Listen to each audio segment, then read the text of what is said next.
বন্ধুগণ, আজকে আমি বরবটির একটি স্পাইসি হোটেলের মতো রেসিপি নিয়ে হাজির হয়েছি। আর এটা খেতে অসাধারণ বন্ধুরা, ভাত রুটি পরোটার সঙ্গে দারুণ লাগে। আর এটা বানানোও কিন্তু খুব সহজ বন্ধুরা। তার জন্য আমি কিছুটা বরবটিকে এইভাবে কেটে নিয়েছি, আর 3টে আলুকে, মিডিয়াম সাইজের আলুকে এভাবে কেটে নিয়েছি। আর নিয়েছি একটা টমেটো পেস্ট। অন্যদিকে আমি গ্যাসের মধ্যে একটা কড়াই বসিয়ে দিয়েছি। আর কড়াইয়ের মধ্যে বন্ধুরা আমি কিছুটা সর্ষের তেলকে প্রথমে গরম করে নিলাম। দিয়ে আমি যে বরবটিগুলোকে কেটে রেখেছিলাম সেগুলোকে তেলের মধ্যে ছেড়ে দিলাম। এবার আমি নেড়ে চেড়ে এবার এখানে আমি দিয়ে দেবো বন্ধুরা অল্প একটু হলুদের গুঁড়ো। হলুদের গুঁড়োটা দেওয়ার পর আমি বরবটিগুলোকে নেড়ে চেড়ে ভেজে নেব।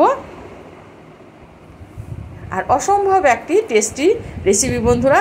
দেখুন আমার বরবটিগুলো অনেক নরম হয়ে গেছে।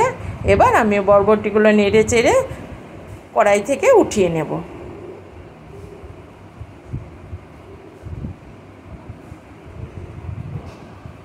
আমি বরবটিগুলোকে কড়াই থেকে উঠিয়ে নিলাম বন্ধুরা। এই তেলের মধ্যে আমি যে আলুগুলোকে কেটে রেখেছিলাম সেগুলোকে দিয়ে দিলাম। এবার এগুলোকে আমি নেড়ে চেড়ে ভেজে নেব। আর তার আগে আমি এখানে দিয়ে দেব অল্প একটু লবণ। লবণটা দেওয়ার ফলে আলুটা তাড়াতাড়ি নরম হয়ে যাবে বন্ধুরা। এবার এটাকে আমি নেড়ে চেড়ে আলুগুলোকে আমি বেশ কিছুক্ষণের জন্য ভেজে নেব। এদিকে আমার আলুটা ভাজা হতে থাক, আমি একটা পেস্ট বানিয়ে নিই।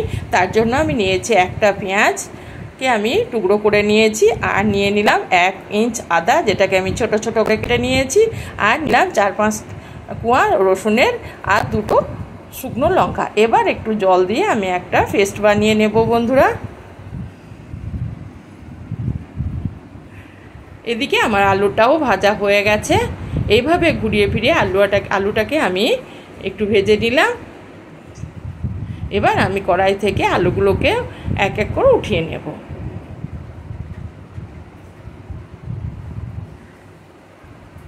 এবার আলুগুলো উঠিয়ে নেওয়ার পর বন্ধুরা আমি এই কড়াইয়ের মধ্যে রান্নাটা করব। তার জন্য আবারও অল্প একটু সর্ষের তেল দিয়ে দিলাম। আর ফোড়ন দিলাম একটা শুকনো লঙ্কা, আর পরিমাণ মতো 5 ফোড়ন, আর পরিমাণ মতো ধনে গুঁড়ো।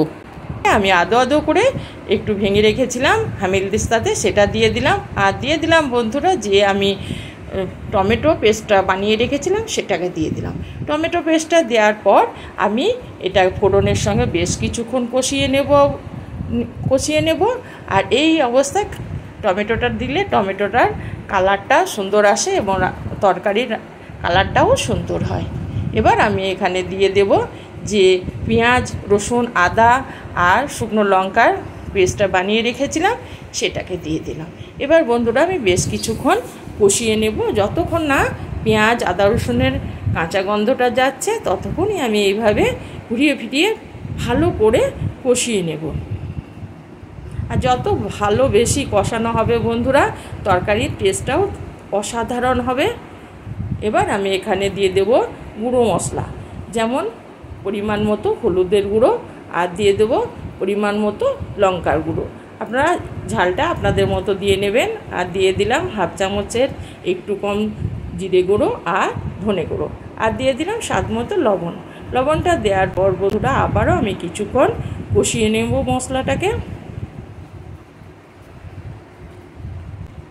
এইভাবে আমি কিছুক্ষণ মিডিয়াম হিটে কিছুক্ষণ আমি মশলাটাকে কষিয়ে নেব। দেখুন বন্ধুরা আমার মশলা থেকে সুন্দর একটা সেন্ট বেরাচ্ছে।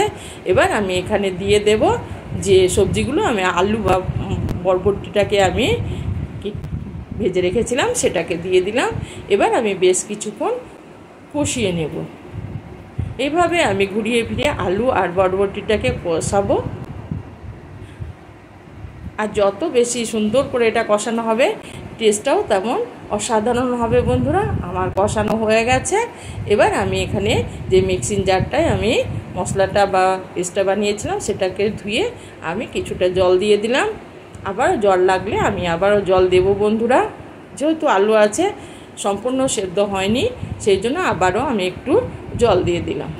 জলটা দেওয়ার পর আবারও আমি পুরো সবজির সঙ্গে জলটাকে মিশিয়ে নিলাম। এবার আমি এখানে দিয়ে দেব বন্ধুরা অল্প একটু চিনি।